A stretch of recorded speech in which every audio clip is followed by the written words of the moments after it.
গীতা জ্ঞান।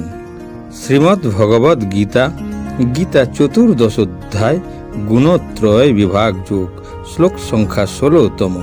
এই শ্লোকের সম্পূর্ণ বিস্তারিত ব্যাখ্যা।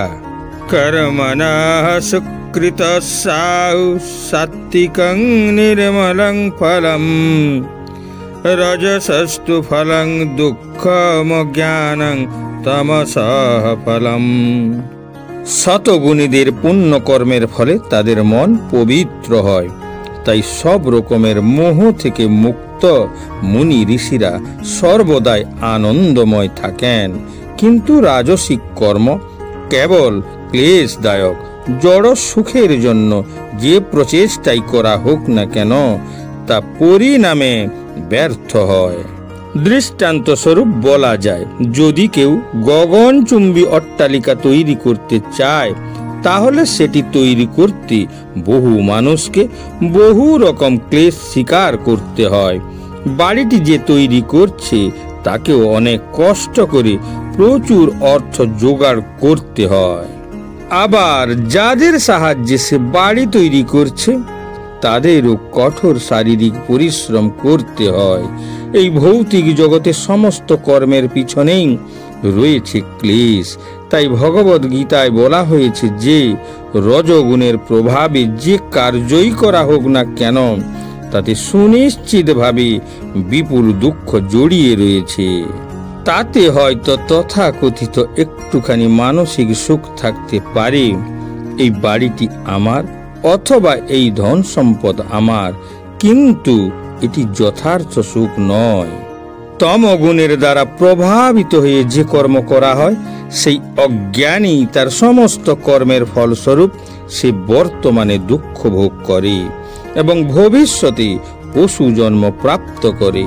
পশু জীবন সর্বদাই দুঃখময়, কিন্তু মায়ার দ্বারা মোহাচ্ছন্ন থাকার ফলে পশুরা সেটি অবশ্যই বুঝতে পারে না। তমগুণের দ্বারা আচ্ছন্ন থাকার ফলেই মানুষ নিরীহ পশুদের হত্যা করে। যারা পশুঘাতক, তারা জানে না যে ভবিষ্যতে সেই পশুগুলি উপযুক্ত শরীর প্রাপ্ত হয়ে তাদেরকেই হত্যা করে। এটাই হচ্ছে প্রকৃতির নিয়ম। মানব সমাজে কেউ যদি কোনো মানুষকে হত্যা করে, তাহলে সংবিধান অনুযায়ী তার ফাঁসি হয়। সেটাই হচ্ছে রাষ্ট্রের নিয়ম। অজ্ঞতার ফলে মানুষ বুঝতে পারে না যে পরমেশ্বর ভগবানের দ্বারা নিয়ন্ত্রিত একটি পূর্ণ রাজ্য রয়েছে।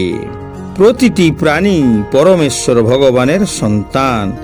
একটি পিঁপড়ে হত্যা করা হলেও তিনি সেটি বরদাস্ত করেন না, তিনিও তার প্রকৃত বিচার করে থাকেন।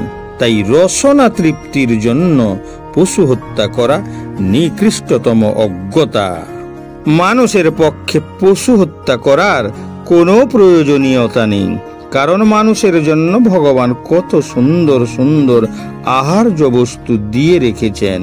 কিন্তু তা সত্ত্বেও কেউ যদি পশু মাংস আহারে প্রবৃত্ত হয়, তাহলে বুঝতে হবে যে সে তমগুণের দ্বারা আচ্ছন্ন হয়ে কর্ম করছে এবং তার নিজের ভবিষ্যৎকে অত্যন্ত অন্ধকারচ্ছন্ন করে তুলছে।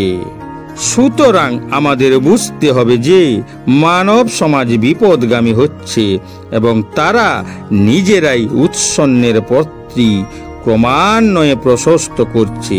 যে সভ্যতা মানুষকে পরবর্তী জীবনে পশুতে পরিণত হওয়ার পথে পরিচালিত করে, সেটি অবশ্যই মানব সভ্যতা নয়।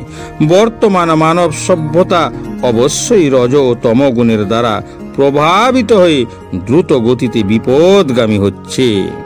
এটি অত্যন্ত ভয়ঙ্কর যুগ। তাই প্রতিটি মানুষের কর্তব্য হচ্ছে মানব সমাজকে অবশ্যম্ভাবী ধ্বংসের হাত থেকে মানব জাতিকে রক্ষা করা।